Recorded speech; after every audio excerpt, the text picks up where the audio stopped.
I keep hearing from very misinformed people that there's just millions of homeless Chinese people. But when I walk around China, and I've been to every province in China, I don't see homeless people. But when I went to San Francisco, immediately I saw hundreds, if not thousands, of homeless people driving around the Mission District. So the narrative in the US that Chinese people are having some sort of economic meltdown does not seem true to me when I'm in China. And the narrative that the United States is like the city on the hill is certainly not true when you're walking around in the streets of America. So what was your trip like? What kind of experience did you have? What kind of things did you notice about, differences between where China has been heading lately and where the US is? First of all, regarding China, and I'm looking forward to telling you about my trip because I just went back to the States for the first time in 25 years for a long visit. I was back there for 5 weeks, so I had plenty of time to absorb the soul of the country. But before I do, China's economy currently across the retail consumer economy, and I know this personally to be absolutely true, it's weak. It's not bad, but it is weak. It's on the weak side. It's straight up. It's that simple. Now, the tech sector is booming. There are industrial sectors are booming. Exports are absolutely amazing, right? We just saw exports for the recent report on exports up 18% or some crazy number. So a lot of aspects of the Chinese culture, Chinese society and economy are doing very, very well.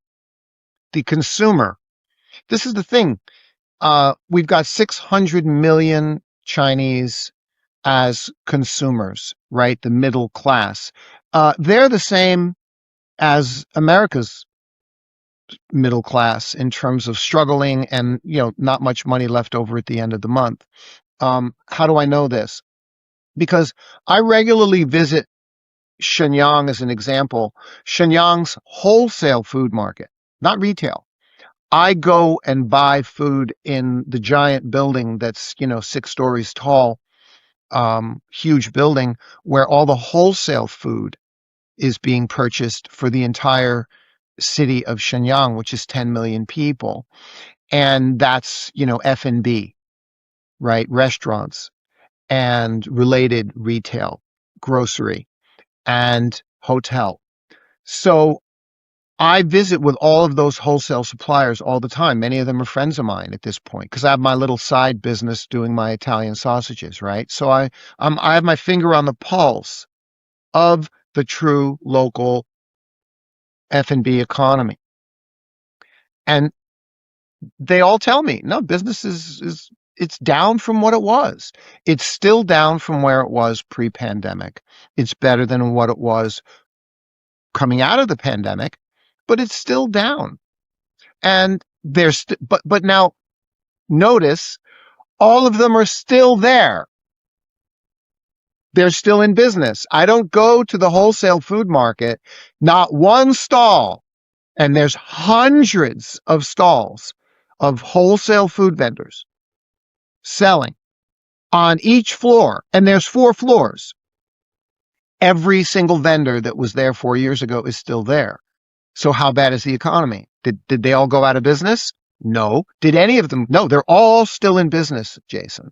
So no, the economy is not that bad. But every one of them, when I ask them, how's business? Is like, it's not that good. It's not good. It's still down. And so the economy is soft and local consumer spending is soft. And that's the word to use. Okay. Now, having said that, I go right across the road from where I'm sitting right here. It's out my bedroom window, out over to the Huacheng and Xinglong malls. And when I go in the mall, I went the other day and I did a video because it was 2:00 on a Tuesday afternoon. And I go in that mall, and as always, it's full. The parking lot is full, and it's full of people. And this is the Chinese mall, your classic Chinese mall, and it's full of people. It's 热闹的. We know what that means, right? It's busy, crowded, has energy. So I then make my video, and I'm saying it to you during this interview. I'm in Shenyang. I'm not in Shanghai, Shenzhen, Guangzhou, Beijing. I'm not in one of China's first-tier cities.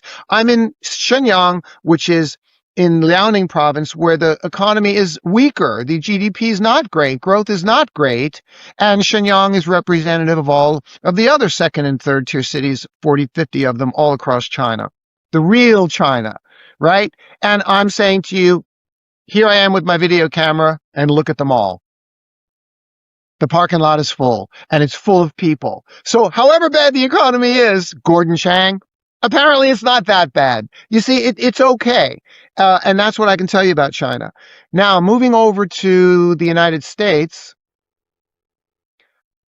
Actually, Jason, you mentioned about, the United States supposedly, still being a strong economy and city on the hill.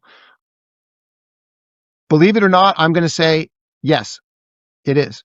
And I'm telling you that the strong part of the American economy is strong. What we have to understand is that there's it's a sector of the economy. The wealthy, Jason, the wealthy in China now, the wealthy in America now, they are so wealthy.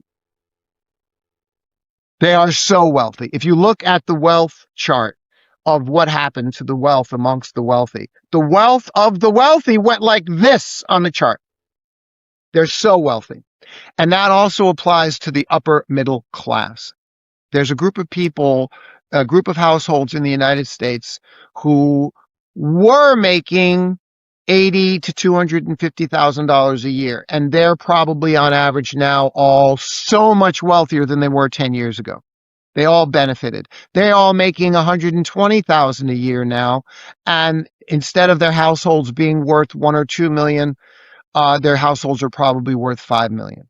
And this is a very, very large chunk of the American population. The American upper middle class is a large chunk of the overall American population. I'd say it's about 30%, 40%, believe it or not. They are holding up the entire economy because they are spending like crazy. How else can you explain that restaurants can survive when you go into a restaurant and everything on the menu is $20, $25? I mean, French fries are $12. A hamburger is $27. How can you explain that? Well, that isn't what you need to explain. What you need to explain is how can it be that restaurant's doors are still open? And the answer is this, Jason.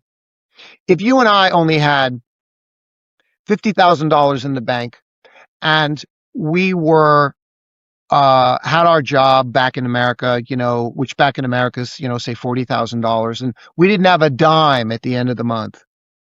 We don't go to restaurants where the hamburgers are $27. We don't. That's true. But there are so many households that are upper middle class. You see? Many, many millions of households who are upper middle class or wealthy. So now I'll ask you the second question, and that is, Jason, if you're making $150,000, $200,000 a year and you've got $2 million in the bank, do you care about going into the restaurant where the hamburger costs $27? And the answer is no, you don't. You're happy. You don't care. You're going to pay $27 for the hamburger. You're going to pay $10 for the beer. You're going to buy a $300 dinner. And it doesn't matter to you because you make $250,000 a year and you have $2 million in the bank and your home is worth $4 million. So to you, it's not that, it doesn't matter. Yeah, it's expensive, but you don't care because you got plenty of money. There's a lot of those households who are very, very, very comfortable. I was in Temecula,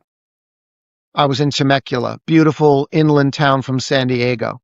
And there's just so much money. People are so comfortable. It's upper middle class crust. And then I was in Phoenix, all over Phoenix, and it's the same thing.